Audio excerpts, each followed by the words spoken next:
Ciao a tutti ragazzi, sono Sara Kitesurfista. Ne approfitto di questa giornata uggiosa oggi per parlarvi di una cosa molto importante che ancora molti mi chiedono e che vedo che fa ancora confusione. La differenza tra i kite gonfiabili, detti anche pump kite o lay kite, e i foil kite, detti anche cassonati. Vi spiegherò oggi quindi le grandi differenze tra loro e i vari pro e contro. Vedo ancora tanta confusione in merito e spero di chiarire con questo video la differenza tra questi due prodotti. Chi sono io per farlo? Sono Sara la kitesurfista. Per chi non mi conosce, in questo canale parlo di kitesurf ed anche wingfoil. Il kite lo pratico, lo insegno dal 2013 e devo dire che ho volato centinaia di kite di svariate marche e anche tipologia, tra i quali anche i pump kite e i foil kite. Ma iniziamo con i pump kite, detti anche lay kite, leading gauge inflatable kites, e dei loro pro e contro. Innanzitutto i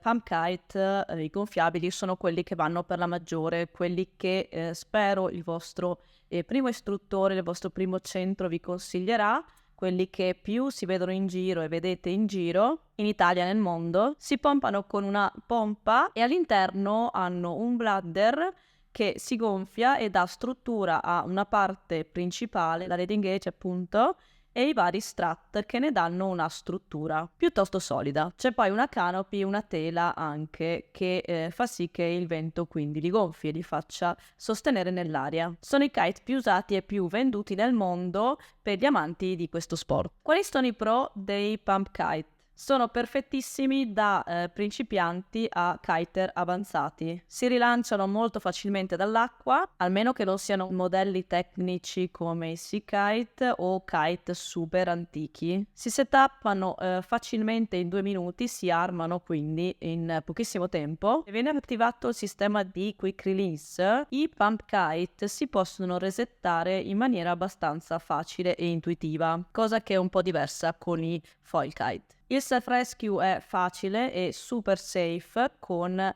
i pump. In generale sono super user-friendly, pur sempre costosi ma sempre molto più economici dei foil kite. Infatti il mercato dell'usato è comunque molto ampio rispetto ai foil kite. Se ne trovano per tutti i prezzi e tutte le misure. Per quanto riguarda i pump kite, un grande pro rispetto ai foil è che si lanciano più facilmente dalle imbarcazioni. Vi metto qui un video che avevo fatto su come preparare un kite pump per essere lanciato dalla barca.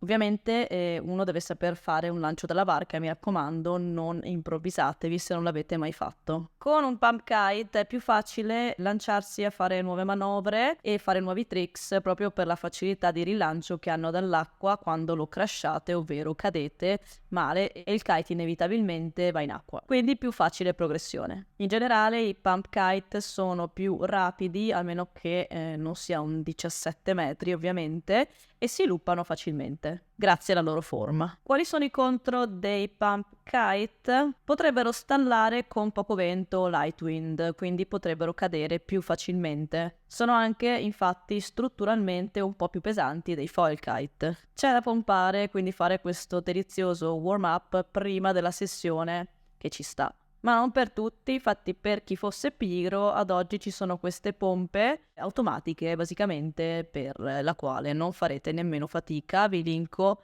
in basso quelle che avevo provato. Le riparazioni sono anche un po' più complicate se si dovesse rompere per esempio il bladder rispetto a un foil kite, che spesso sì, sono più delicati ma sono anche più facili da riparare. Mi raccomando, se non l'avete ancora fatto, iscrivetevi al mio canale e accendete la campanellina per stare informati sui prossimi contenuti.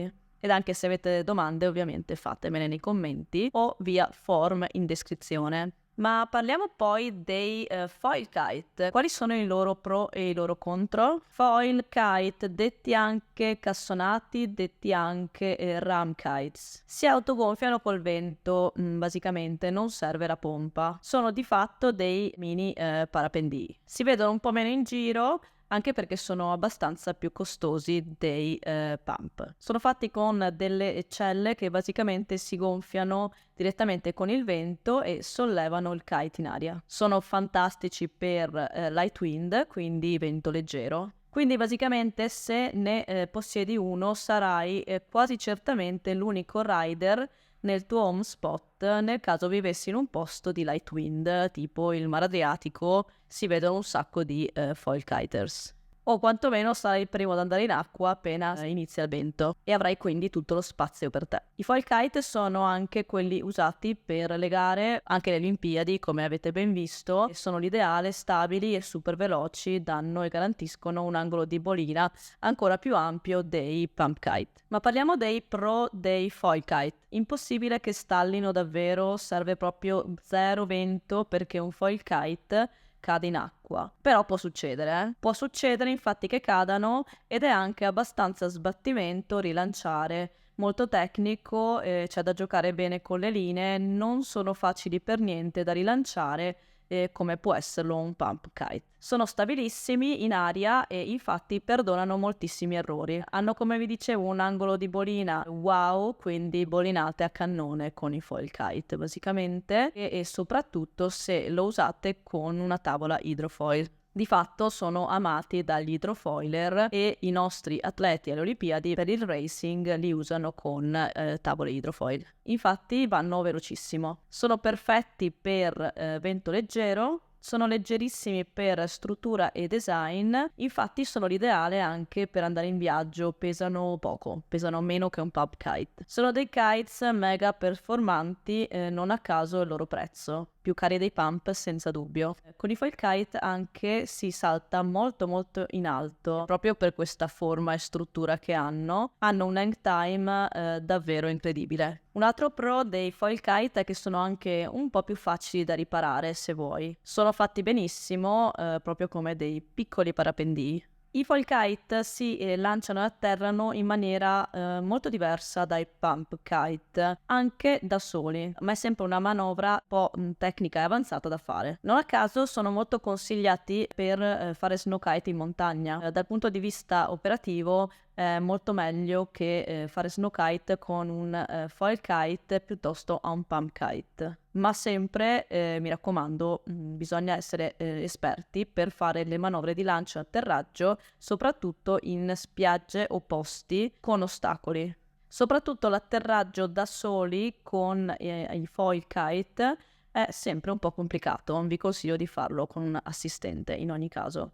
Il lancio è un po' più facile. Sempre occhio alle briglie perché potrebbero essere sempre incasinate e potresti farti malissimo con un foil kite. Altro pro dei foil kite, se sono piccoli, sono perfetti per insegnare per esempio ai vostri figli. Vi consiglio di comprare un foil kite da 2 metri per esempio per iniziare a far praticare i vostri figli o anche per un adulto in realtà è super divertente. Ma ecco il contro dei foil kite. Il self-rescue, nel caso muoia completamente il vento, il self-rescue è ben più complicato con i foil kite piuttosto che con un pump kite. Se non sapete di cosa sto parlando, mi raccomando, andate a vedervi tutorial sul self-rescue e provatelo a fare in qualche momento per vedere se siete pronti a gestire queste emergenze in acqua. Se qualsiasi foil kite va in acqua, prima o poi inizierà a bagnarsi un po' troppo e potrebbe affondare di fatto, quindi off. Il reset dopo il quick release di un foil kite è anche una manovra un po' più complessa rispetto a quelle dei pump kite. I foil sono anche ben più lenti dei pump di natura proprio per la loro forma, come vedete, e hanno un aspect ratio, quindi anche uno span abbastanza più lungo dei pump kite, quindi inevitabilmente saranno più lenti a girare. C'è anche da dire che però i kite pump enormi pure sono più lenti. Il rilancio dall'acqua dei foil kite è uno sbattimento, bisogna essere molto delicati e giocare un po' con le linee. Con i pump kite è molto più facile. Anche se c'è da dire che gli ultimi fly surfer li ho provati, anche il rilancio è wow. Sì, è davvero wow. Il setup dei foil kite è anche un po' più complicato, ma neanche tanto in realtà. Bisogna certamente essere molto molto precisi e controllare benissimo le briglie per evitare incidenti. Sono anche più delicati, quindi occhio extra a dove fate il setup e dove armate l'attrezzatura, che non ci siano appunto detriti o cose che li possono facilmente rompere. Sono poi più costosi, in generale dei pump kite c'è meno mercato, infatti in realtà saranno anche più costosi ma sono più performanti. C'è da dire che se li tieni bene anche in ogni caso li venderai a buon prezzo. I foil kite hanno di default un range di vento minore, quindi vanno per lo più bene per light wind. Non consiglio di andare con dei foil kite con vento forte, non performano bene. Fly Surfer ultimamente ha buttato fuori dei kite che anche per vento moderato vanno molto bene. Certo che sono un po' più nervosetti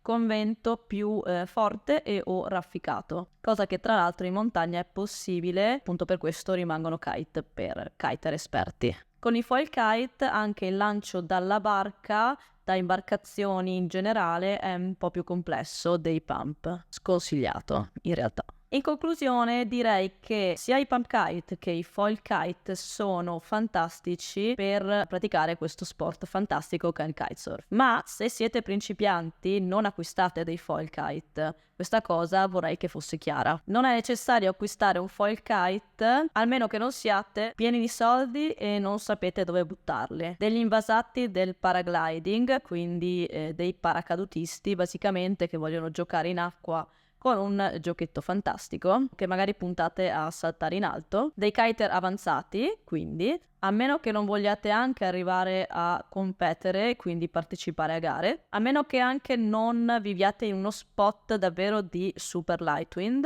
e sia l'unica maniera per uscire, o a meno che non vogliate appunto acquistarne uno piccolo per insegnare ai vostri figli il kite. Entrambi in ogni caso vanno super bene per praticare kite in acqua o in spiaggia o in montagna. È vero che su neve, da snowkiter anche quale sono un po' più comodi logisticamente i cassonati, da un punto di vista del peso e della facilità del lancio. Per principianti comprate i pump perché vi cadranno, sono facili da rilanciare, potete anche lasciarli un botto prima che si rompano e ancora si rilanceranno facilmente perché sono facili da armare, facili da sganciare e resettare in caso di emergenza, basso costo e anche per imparare in sicurezza le manovre classiche del lancio-atterraggio con assistente. I foil kites sono in generale per kiters esperti che hanno già alle spalle ore e ore di navigazione, che sanno giocare un po' con le linee, e magari per kite foilers. In ambo casi, per entrambi i kite è sempre bene controllare lo stato delle linee in sé, ma soprattutto anche per i foil kite e anche il trimmaggio. Farò un video, spero presto, su come si trimma correttamente una barra. I foil kite sono un po' più delicati. Proprio per questa cosa che il self-rescue è molto più facile, sono assolutamente consigliati per principianti. Se sei un foiler o se vuoi darti all'hydrofoil con il kite, piuttosto se non vuoi comprarti un foil kite ti consiglierei anche questi monostrut o i kite con no strut che sono anche super stabili e fantastici per light wind o hydrofoil. Mi raccomando, iscrivetevi e accendete la campanellina ancora una volta se volete stare sul pezzo sul mondo del kitesurf e wingfoil. Per oggi è tutto e vi mando un abbraccio. Ciao!